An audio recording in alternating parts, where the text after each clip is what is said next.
हर लड़की की तरह मैंने भी एक रोमांटिक और खूबसूरत शादीशुदा जिंदगी का सपना देखा था।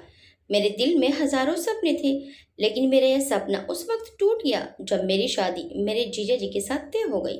ऐसा नहीं था कि वह उम्र में मुझसे बहुत बड़े थे। वे एक पढ़े लिखे और सुंदर युवक थे, लेकिन मैंने उन्हें हमेशा जीजा जी के रूप में स्वीकार किया। मेरी दीदी कविता की शादी को 2 साल हो गए हैं और मेरी दीदी की मौत को 1 साल हो गया है। दीदी अपने ससुराल में बस 1 साल ही रही। शादी के 1 साल बाद ही उनकी मौत हो गई। दीदी की मौत के बाद जब उनकी सास ने मेरी माँ से मेरे रिश्ते के बारे में पूछा, तो मेरी माँ ने मुझसे बिना पूछे ही रिश्ते के लिए हाँ कर दी। जब मुझे इस बारे में पता चला तो मैं उन पर बहुत गुस्सा हुई और काफी दिनों तक अपने घर में बात करना बंद कर दिया। एक दिन मेरी माँ ने मुझे अपने पास बुलाया और कहा, बेटा, हम सब तुमसे प्यार करते हैं और हम तुम्हारे बारे में कोई गलत फैसला नहीं करना चाहते हैं। मोहित एक सुंदर पढ़ा लिखा और अच्छा लड़का है, और सबसे बड़ी बात यह है कि वे लोग लालची नहीं है और उसकी अच्छी जॉब भी है, अच्छा कमाता है। क्या तुम उससे सिर्फ इसलिए शादी करने से इनकार कर दोगी क्योंकि उसकी शादी तुम्हारी बहन से हुई थी? कभी कभी वक्त के साथ रिश्ते बदल जाते हैं मेरी प्यारी अच्छी बेटी। फिर भी अगर तुम इस रिश्ते के लिए मना करना चाहती हो तो मैं आज मोहित की माँ को फोन करके मना कर दूंगी। तुम रात को अच्छी तरह सोच लेना और सुबह मुझे अपने फैसले के बारे में बता देना। हम तुम्हारे साथ जबरदस्ती नहीं करेंगे, जैसे तुम कहोगी वैसे ही होगा। मम्मी इतना कहकर चली गई और मैं सोच में पड़ गई। मुझे समझ नहीं आ रहा था कि मुझे क्या करना चाहिए। मैं इस बारे में सोच रही थी कि तभी मेरी सहेली गीता का फोन आ गया। उसका फोन देखकर मैं अपने दिल में खुश हो गई कि चलो गीता से इस बारे में बात करती हूँ। उसकी शादी भी हो गई है, हो सकता है वो मुझे सही सलाह दे दे। लेकिन उससे बात करने के बाद तो मैं होश खो बैठी। जब गीता ने अपने बारे में बताया तो मेरी आंखों में आंसू आ गए कि उसके पति ने उसे घर से निकाल दिया था। उसका अपने ऑफिस में काम करने वाली लड़की के साथ अफेयर चल रहा था और उसके कीमती गहने अपने पास रख लिए थे। मैं अपने ससुराल से तन पर पहनी हुई साड़ी के अलावा कुछ भी नहीं ला पाई। अब उसके परिवार वाले उसे लेकर बहुत चिंतित थे और वे कानूनी रूप से समस्या को हल करने की कोशिश कर रहे थे। इन सब बातों को सुनने के बाद मैं अपनी चिंता भूल गई, उल्टा गीता को सांत्वना देने लगी, जिसकी अभी 6 महीने पहले ही शादी हुई थी और अब इतने कम समय में इतना भयानक परिणाम देखा है। उसकी पूरी कहानी सुनने के बाद मुझे एहसास हुआ कि दुनिया बहुत मतलबी है। ये एक भ्रमजाल है और बड़ों के फैसले के आगे झुकना बुद्धिमानी है, क्योंकि वे अपने अनुभवों के प्रकाश में सबसे अच्छे निर्णय लेते हैं। मुझे लगने लगा कि मेरी माँ का फैसला 100% सही है। गीता ने भी मुझे यही कहा कि देखी वाले लोग हैं, लड़का भी सही है, इसलिए मना मत कर, रिश्ते के लिए हाँ कर दे। कहीं और शादी होने पर क्या पता वो आदमी कैसे निकलेंगे। इससे तो यही बेहतर है कि यही शादी कर ले। मैं पूरी रात इन्हीं सोचों में घूम रही और मैंने जीजा जी से शादी करने का फैसला ले लिया। मैं सुबह अपनी माँ के पास गई। माँ कपड़े धो रही थी। मैंने माँ का हाथ पकड़ा और माँ को कमरे में लेकर आ गई और अपनी माँ से कहा, माँ, मैं मोहित से शादी करने के लिए तैयार हूँ। मुझे आपका फैसला मंजूर है। मेरे मुंह से ये शब्द सुनकर वे हैरान भी हुई और खुश भी। साथ ही उन्होंने मुझे गले से लगा लिया और मेरे माथों को चूमकर मुझे ढेर सारी दुआएं दी। माँ को खुश देखकर मैं भी खुश हो गई। मैंने शादी के बाद कविता दीदी को हमेशा खुश देखा था और हमेशा अच्छे कपड़े पहनकर ही वे मायके आती थी, जिसकी वजह से मेरे दिल में आगे के लिए कोई डर नहीं था। मेरी शादी का दिन भी आ ही गया। आज का दिन मेरे लिए बहुत खास था क्योंकि आज का दिन मेरी शादी का दिन था। शादी के लाल रंग के लहंगे में मैं बहुत सुंदर लग रही थी। सभी ने दिल खोलकर मेरी तारीफ की। मेरे दिल में एक बेचैनी और घबराहट सी थी। जितना की शादी पर और लड़कियां खुश होती हैं, मैं अपनी शादी पर उतना खुश नहीं थी। मैंने सोचा कोई बात नहीं, धीरे धीरे सब ठीक हो जाएगा। शादी के बाद पहली बार दुल्हन बनकर उनके कमरे में दाखिल हुई। अपनी बहन का कमरा देखकर मुझे अपनी बहन की याद आ गई। मैं अपनी बहन को याद करने लगी। दीदी, आप इतनी जल्दी क्यों चली गई? कभी इस कमरे में आप दुल्हन बनकर आई थी और आज विधि का विधान देखिए कि आपकी छोटी बहन इस कमरे में आपकी जगह दुल्हन बनकर आई है। दीदी, आपकी बहुत याद आती है। इतना कहकर मैं सजे हुए बेड पर आकर बैठ गई। दुल्हन के कपड़ों में बनी संवरी मैं अपने जीवन साथी का इंतजार कर रही थी। मैं आने वाले खूबसूरत पलों के बारे में सोचते हुए शर्म से सिकुड़ रही थी। उसी समय मुझे दरवाजे की कुंडी घुमाने की आवाज सुनाई दी, तो मैंने नीचे देखा। मोहित अंदर आए और दरवाजा बंद कर दिया। मोहित अलमारी में घुसे। अलमारी में से कुछ निकाला और वापस चले गए। चुपचाप जैसे वे घुसे थे वैसे ही वापस चले गए। दरवाजा बंद होने की आवाज सुनकर मैंने आश्चर्य से अपना चेहरा घूंघट से बाहर निकाला और मैं ये देखकर हैरान रह गई कि मेरे पास आने की बजाय वे फिर से बाहर चले गए थे। मुझे समझ नहीं आ रहा था कि उन्होंने अलमारी में से क्या लिया है। मैं कुछ देर वहीं बैठी रही। मुझे नहीं पता था कि मुझे क्या करना चाहिए। क्या मैं ये समझूं कि मोहित 1 साल बाद भी अपनी पत्नी की मौत के दर्द को भुला नहीं पाए हैं? उन्हें उस वक्त मेरे पास होना चाहिए। कुछ सोचकर मैं अपनी जगह से उठकर उनके पीछे जाने लगी। मैं सांत्वना के कुछ शब्द कहकर उनका दिल बहलाना चाहती थी ताकि हम दोनों एक दूसरे के बारे में कुछ बात कर सकें। वे कमरे से बाहर आ गई और उसी कमरे में गई जिसमें मोहित गए थे, लेकिन वे बंद था। मुझे आश्चर्य हुआ। मैं अपने भारी भरकम कपड़ों से परेशान होने लगी थी। सुबह से रात तक आराम ना मिलने के कारण मुझे नींद आने लगी थी, तो मैं अपने भारी भरकम कपड़े लेकर कमरे में लौट आई और कपड़े बदलकर सो गई। अगली सुबह जब मेरी आंख खुली तो मोहित बिस्तर के किनारे बैठे थे और मेरी सास उससे नाश्ते के लिए कह रही थी। मुझे उठता देखकर मोहित बोले, नए घर में नई सुबह मुबारक हो। मोहित ने इतने प्यार से कहा कि मैं पिछली रात के खराब मूड को भूलकर मुस्कुरा दी। हमारे लिए नाश्ता आ चुका था तो मैं फ्रेश होने चली गई। मोहित और मैंने अपने कमरे में बेहद खुशगवार माहौल में नाश्ता किया। नाश्ते के बाद मोहित के कुछ दोस्त मिलने आए तो मैं उनके साथ चला गया जबकि मैं तैयार होने लगी। पूरा दिन मेहमानों से मिलने में बीत गया। आज मैं बहुत खुश थी। मोहित का रवैया देखकर उम्मीद थी कि जल्दी ही हम करीब आ जाएंगे और एक दूसरे को समझ पाएंगे। लेकिन जब रात हुई और मैं उनका इंतजार करने लगी तो मैं बहुत निराश हुई, क्योंकि कल रात की तरह मोहित कमरे में आए और फिर से अलमारी में घुसे, अलमारी में से कुछ लिया और दूसरे कमरे में चले गए। मैं बैठकर उन्हें उत्सुकता से देखने लगी। मुझे उन पर तरस भी आया। साथ ही मुझे दीदी की किस्मत से जलन भी हो रही थी, जिसे इतना प्यार करने वाला पति मिला था कि उन्हें भुला ही नहीं पा रहा था। जब मैं कमरे से निकली और मोहित के साथ दूसरे कमरे में गई तो उसने पहले ही कमरा बंद कर लिया था। मैं वहीं खड़ी हो गई थी और मुझे अंदर से मोहित की कुछ कहने की आवाजें सुनाई दे रही थी। वे किसी से बात कर रहे थे। मैं दरवाजे पर कान लगाकर सुनती रही, पर कोई भी शब्द समझ नहीं आया। तब मेरी सास मुझे आती हुई दिखाई दी।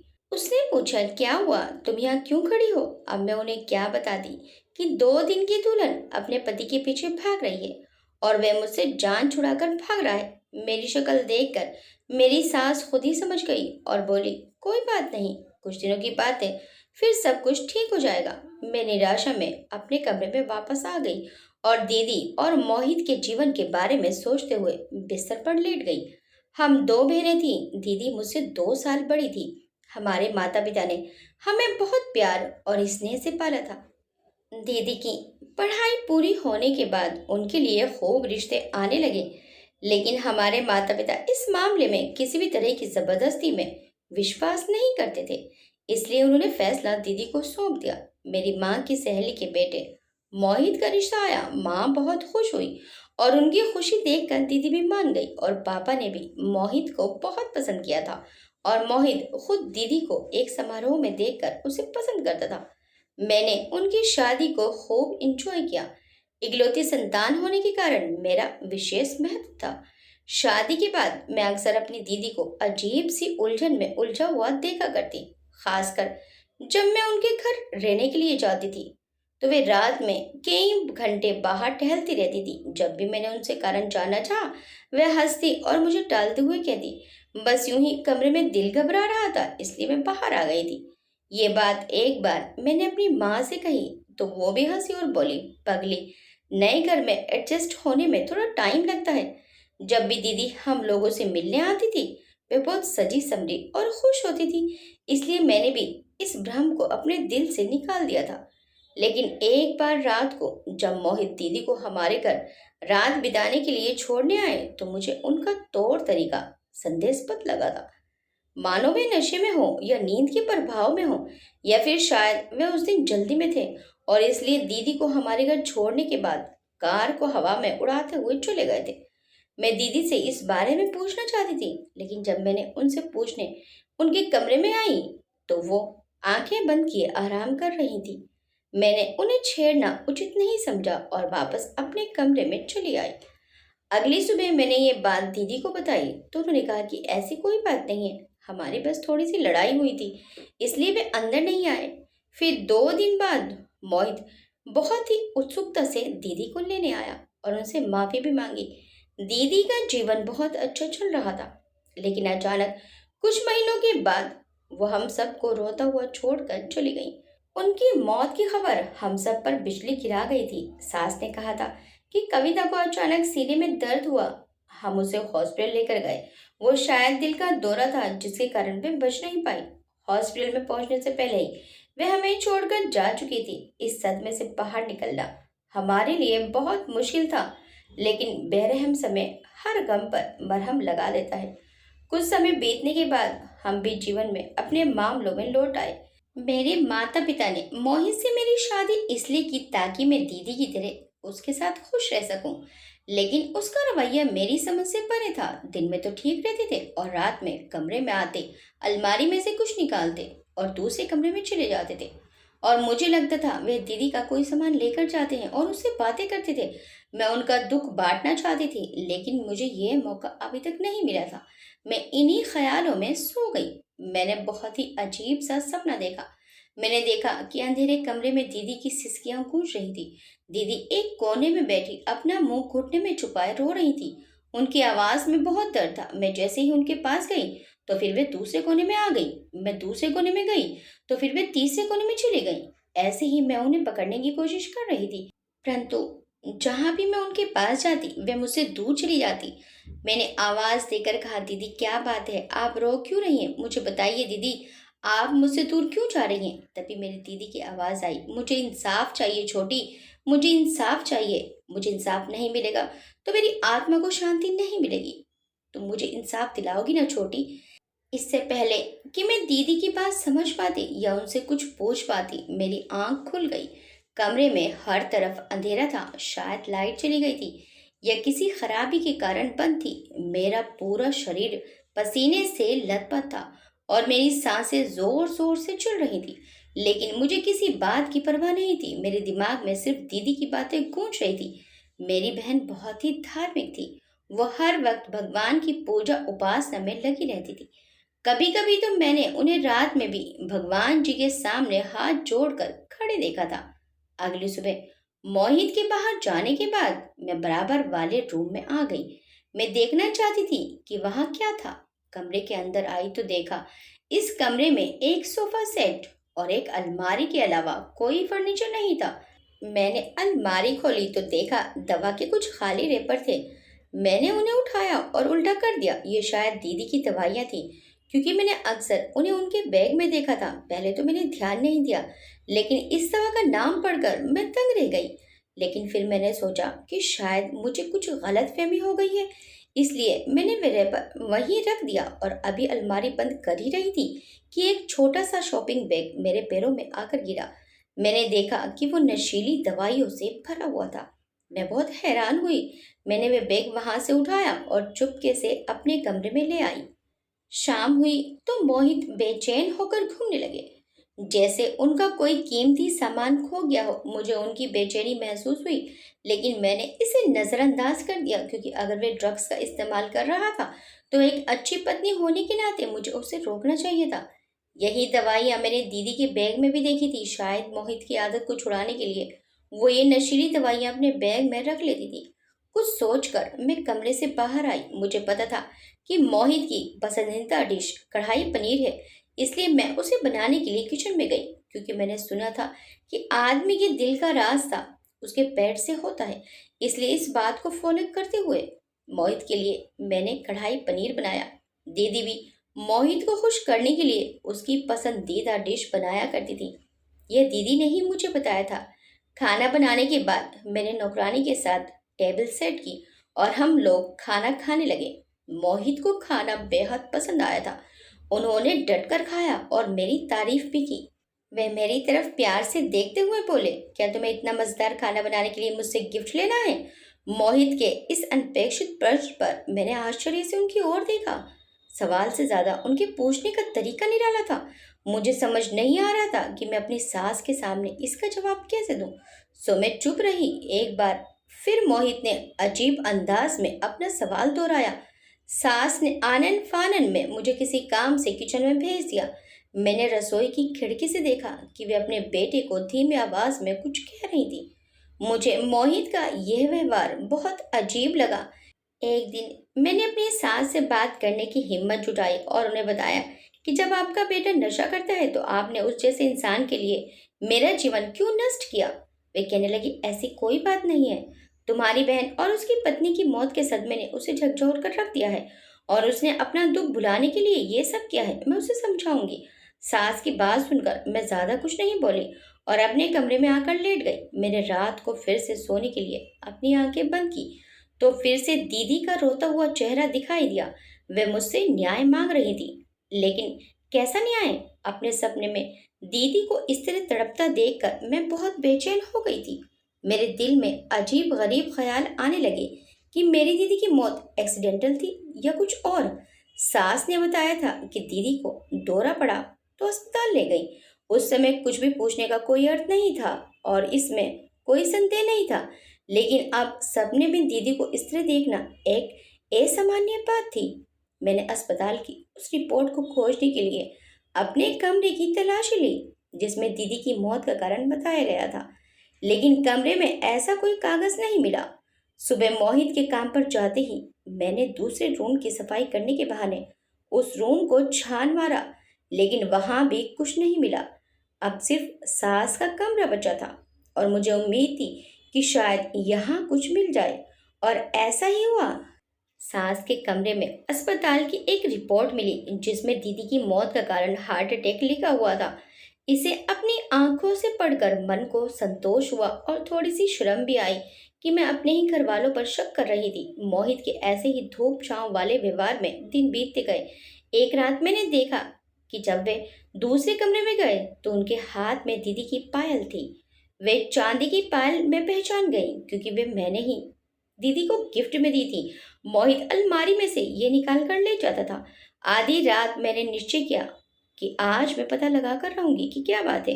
अगले दिन मैंने देखा कि उनके हाथ में दीदी की पायल तो है, लेकिन दूसरे हाथ में क्या है वे मैं देख नहीं पाई। मैं उनके पीछे गई। उन्होंने दरवाजा बंद कर लिया। अब तो मेरे लिए ये सब और भी असहनीय हो गया था। मैं क्या करूं? मुझे कुछ समझ नहीं आ रहा था। मैं बोझल कदमों से फिर से अपने कमरे में आ गई। अगली रात जब मैं सोने के लिए लेटी तो मैंने जानबूझकर अपनी आंखें बंद की और फिर सोने का नाटक किया। आज रात निश्चित रूप से उस रहस्य को जान लेना चाहती थी मैं, जो मुझे अंदर से बेचैन कर रहा था। मैंने देखा कि हमेशा की तरह मोहित कमरे में आया, अलमारी में घुसा और हाथ में दीदी की पायल ली। कुछ देर रुककर मुझे देखते रहे जब तक उन्हें यकीन नहीं हो गया कि मैं सो रही हूँ। इसके बाद वे बाहर निकल गए। मैं आंखें खोलकर उनकी पीठ की ओर देखने लगी और जैसे ही वे दूसरे कमरे में गए मैं भी उठकर बैठ गई। उन्होंने मुझे सोते हुए देखा था, इसलिए कमरे का ताला बंद किए बिना दूसरे कमरे में थे। कुछ देर बाद मैं खामोश कदमों से धीरे धीरे चलकर बराबर वाले कमरे के सामने आ गई। मैंने धीरे से दरवाजे की कुंडी घुमाई और दरवाजा खुल गया। मैंने कमरे में झांका तो मोहित दीदी की पायल से कुछ बातें कर रहा था। मोहित की बातें मैं सुन सकती थी। वो पायल से बातें करते हुए कह रहे थे, मेरी प्यारी शहजादी, तुम दूसरी दुनिया में कितना अकेला महसूस कर रही होंगी। मैं तुम्हें उदास नहीं देख सकता और जल्द ही तुम्हारा अकेलापन दूर कर दूंगा। बस थोड़ा इंतजार करो। इतना कहकर मोहित ने अपनी गोद से कुछ उठाया और दीदी की पायल के साथ लगा दिया। दोनों को आपस में मिलाकर वह कुछ और कह रहा था। मैंने वे चीज नहीं देखी, लेकिन उसके दिल को छूने वाले शब्द सुनकर मेरे पैरों तले जमीन खिसक गई। मैं वापस अपने कमरे में चली आई और बिस्तर पर बैठ गई और एक गहरी सांस ली। मुझे ऐसे लगा जैसे मैं मीलों चल चुकी हूँ। मैं बिस्तर पर लेट गई और सोने की कोशिश करने लगी। मोहित आत्महत्या के बारे में सोच रहा था, दीदी के पास जाने के बारे में सोच रहा था। हो सकता है कि दीदी की पायल के साथ वे अपनी चैन लगा रहे हों। मुझे मोहित को इस हद तक पहुंचने से रोकना था। बहुत देर तक सोचने के बाद मेरी आंख लग गई कि तभी फिर से दीदी के कराहने की आवाज मुझे सुनाई पड़ी। वे लगातार न्याय की मांग कर रही थी। मैंने सपने में ही उन्हें वादा किया कि मैं उन्हें इंसाफ दिलाऊंगी। मेरी बात सुनकर वो मुस्कुरा दी थी।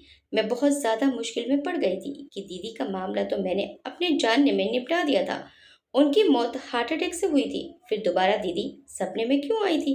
लेकिन दीदी से वादा किया था तो मुझे वैसे भी अपना वादा निभाना था और मुझे नहीं पता था कि इसे कैसे करना है। रात के किसी समय में उठकर मैं दूसरे कमरे में गई। मोहित अब भी दूसरे कमरे में ही सोते थे, मेरे पास मेरे कमरे में नहीं सोते थे। मैंने दरवाजे को हल्के से धक्का दिया तो दरवाजा अंदर से लॉक था। मैं निराश होकर अपने कमरे में आ गई। सोचो विचारों में गुम कब मेरी आंख लग गई पता ही नहीं चला। सुबह सोकर उठी तो फ्रेश होने के लिए अलमारी खोली और कपड़े निकालने लगी तो ये देखकर मैं दंग रह गई कि मेरी अलमारी से वे दवाइयों वाला बैग गायब था। मुझे यकीन हो गया था कि वे बैग मोहित ने ही निकाला था। मुझे मोहित को गलत रास्ते पर जाने से रोकना होगा। मोहित को मरने से बचाना होगा। मोहित को दीदी की यादों से निकालना पड़ेगा।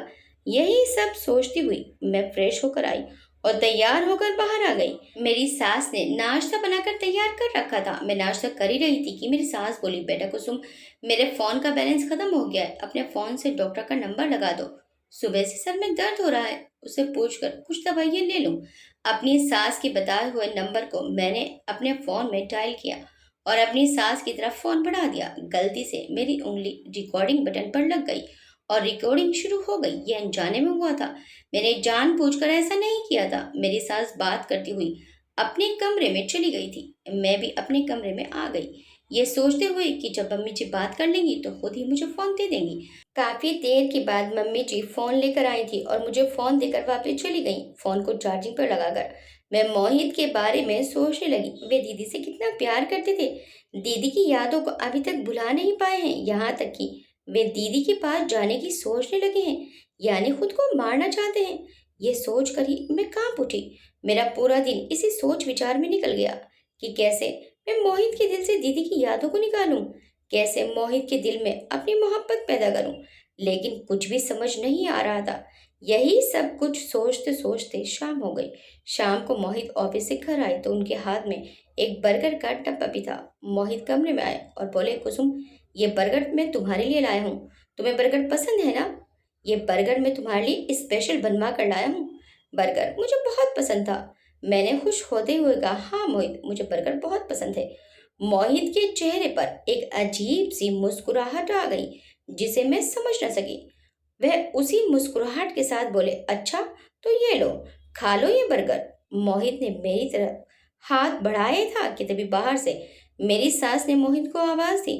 मोहित बर्गर का डब्बा मुझे देकर बोले, ये लो, जल्दी से खा लो, नहीं तो ये ठंडा हो जाएगा। ये कहकर मोहित बाहर चले गए।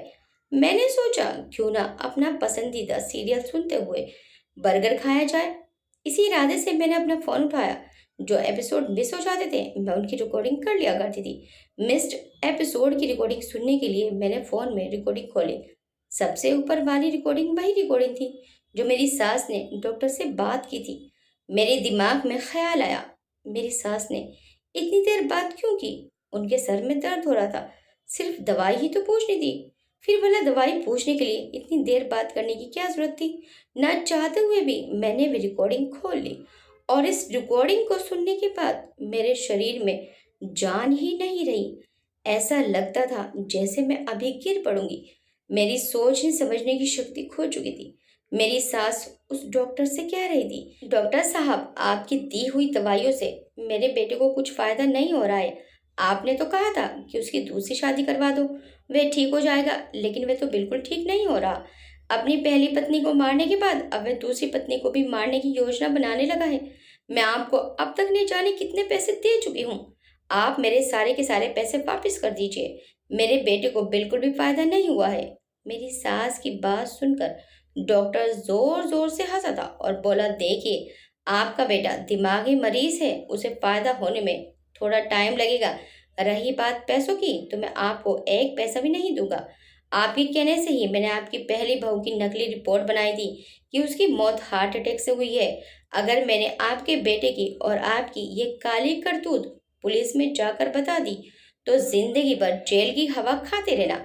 कल आ जाना मेरे पास, मैं दवाइयाँ बदल दूंगा। धीरे धीरे आपके बेटे को फायदा होने लगेगा। और हाँ, मेरी फीस जरूर लेते आना। इतना कहकर उस डॉक्टर ने फोन काट दिया था। मैं वही सकते की हालत में बैठी हुई थी। इसका मतलब मेरी दीदी की मौत हार्ट अटैक से नहीं हुई थी। मेरी दीदी को मारा गया था, उन्हें मौत के घाट उतारा गया था। तभी तो मेरी दीदी मेरे सपने में आती थी और मुझसे इंसाफ की भीख मांगती थी। अपनी दीदी को याद करके मैं फूट फूट कर रोने लगी।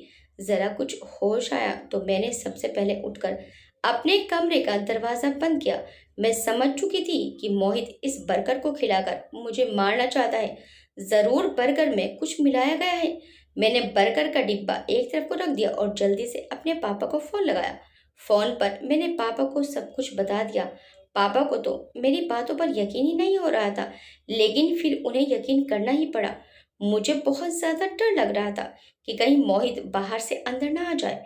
पापा ने कहा, तुम घबराओ मत, जल्दी से जल्दी पुलिस को फोन करो, मैं भी वहां पहुंचता हूँ। मैंने जल्दी से पुलिस को फोन किया और अपने घर का एड्रेस बता दिया। थोड़ी ही देर में पुलिस हमारे घर पहुंच चुकी थी। इधर मोहित जो समझ रहा था कि मैं बर्गर खाकर अब तक मर चुकी होंगी, इसी खुशी में हॉल में टहल रहा था। लेकिन पुलिस पर नजर पड़ते ही उसके होश उड़ गए। पुलिस ने आते ही मेरी सास और मोहित को अरेस्ट कर लिया। मेरी सास और मोहित सफाइयां देते रहे कि वो बेकसूर है, लेकिन मेरे फोन में मेरी सास और उस डॉक्टर की रिकॉर्डिंग ही काफी थी उन्हें गुनहगार साबित करने के लिए। मैंने घर से अपनी दीदी की यादों का कुछ सामान समेटा और उस घर से हमेशा के लिए अपनी मम्मी पापा के घर आ गई। जब मैं घर आ गई तो मैंने दीदी की तस्वीर को अपने हाथ में लिया था, तो ऐसा लगा था कि जैसे दीदी मुस्कुरा रही हो अपने आप को इंसाफ मिलने पर और मुझे उस दरिंद से बचाने पर। बाद में सब कुछ सामने आ गया। मोहित को एक मानसिक बीमारी थी। मोहित बचपन में अपने माँ पिताजी के साथ गांव में रहता था। तभी उनके पड़ोस में एक औरत ने फांसी लगाकर आत्महत्या कर ली थी। उस समय मोहित 8-9 साल का था। मोहित ने औरत को रस्सी से लटकते हुए देखा था और जब मोहित की औरत के पैरों पर नजर पड़ी तो उसके पैरों में पायल थी। पायल को देखते ही उसे कुछ हो जाता था। जब शादी होने के बाद कविता उसकी दुल्हन बनकर आई तो कविता भी पायल पहनती थी, जो मोहित को बिल्कुल भी पसंद नहीं था। उसने दीदी से कुछ कहा भी नहीं, बस वे दीदी को अंदर ही अंदर परेशान करता था और दीदी अपनी छोटी बहन और माँ बाप की इज्जत के लिए किसी को कुछ नहीं बताती थी। और एक दिन उसने दीदी को मारकर उसके पैरों से वे पायल उतार ही ली। दीदी की सास सब कुछ जानती थी, परंतु उसके बाद भी उसने अपने बेटे को बचाने की पूरी कोशिश की और तो और अपने बेटे की शादी पहली बहू की छोटी बहन यानी मुझसे ही कर दी। मोहित अपने कमरे की अलमारी से दीदी की पायल ही निकाल कर ले जाता था और फिर बाद में उसने मेरी भी पायल ले जानी शुरू कर दी, क्योंकि मेरे पास दो पायल थी। एक तो मेरी अलमारी में रखी थी और एक मैं पहन कर रखती थी। पायल हाथ में लेकर वे यही कहता था कि जब मुझे तुम्हारा ये पायल पहनना पसंद नहीं था तो फिर क्यों पहनती थी तुम? अब देखो, पायल पहनने के लिए तुम जिंदा नहीं हो। मैं तुमसे कितना प्यार करता था, परंतु मुझे तुम्हें मारना पड़ा। ऐसे ही तुम्हारी बहन पायल पहनती है, वह भी जिंदा नहीं रहेगी। मैं उसे भी मार डालूंगा क्योंकि वह भी पायल पहनती है।